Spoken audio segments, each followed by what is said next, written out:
Masjid qurdirmoqchiman, u meni nomimda bo'ladi. Mashallah. Har bir kelgan odam Nuriddin podshohning masjidi ekanligini bilib kirsin.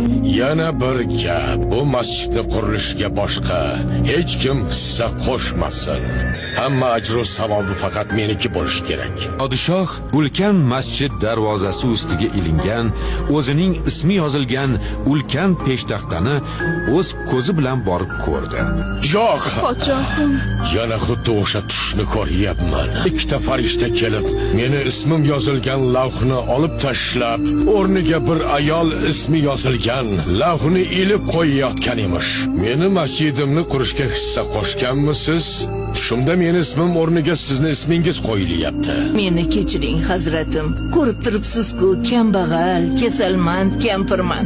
Hissa qo'shadigan ahvolim yo'q-ku. Bir oycha oldin masjidni yonidan o'tayotsam, eshak aravada yog'och olib kelishgan ekan. Bu ham Allohning baytiga xizmat qilyapti-ku deb chelakni unga sal yaqinroq surib qo'ydim. Bechora mazza qilib ichib oldi. Keyinchi Bo'ldi shu.